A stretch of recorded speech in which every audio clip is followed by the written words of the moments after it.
नमस्कार बंधुरा रूपार घर बाड़ीते तुम्हादेर सबाइके स्वागत। आज आमी निये एसेछि खारकोल बा घ्याटकोल पाता बाटा।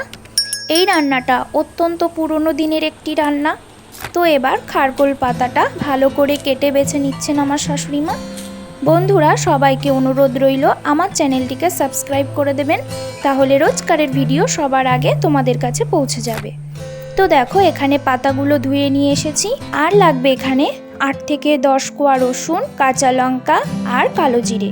তো এবার কড়াই গরম হয়ে গেলে রসুন আর কাঁচা লঙ্কা শুকনো কড়াইতে ভেজে নেব। বন্ধুরা আগেরকারের দিদা ঠাকুমারা বলে থাকেন খোসা সমেত রসুন ভাজলে রসুন থেকে বেশ সুন্দর গন্ধ বেরোয়। এবার কালো জিরেটাও ভেজে নিচ্ছি। এরপর তেল দিয়ে খারকোল পাতাগুলো দিয়ে দিচ্ছি।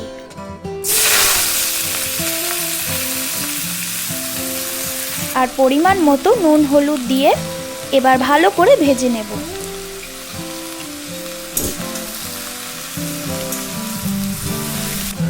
দেখো পাতা থেকে জল বেরিয়েছে।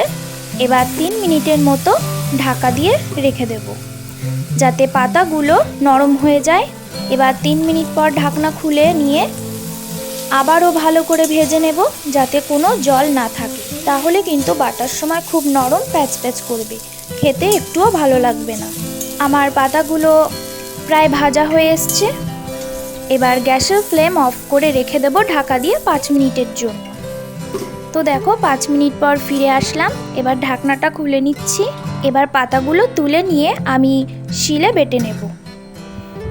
তো বন্ধুরা আগে রসুন, কাঁচা লঙ্কার কালো জিরেটা বেটে নিচ্ছি। দেখো রসুনের খোসা কিন্তু আমি ছাড়িয়ে নিয়েছি।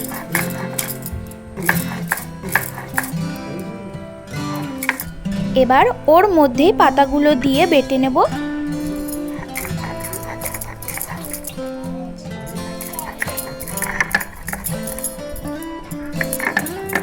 এবার সব একসাথে 3 বারের মতো খুব মসৃণ করে বেটে নেব।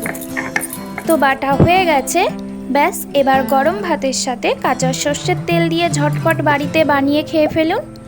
আমার ভিডিওটি ভালো লাগলে বন্ধুরা অবশ্যই সাবস্ক্রাইব করবেন আর কমেন্ট করে জানাবেন কেমন লাগলো। সবাই ভালো থাকবেন, ধন্যবাদ।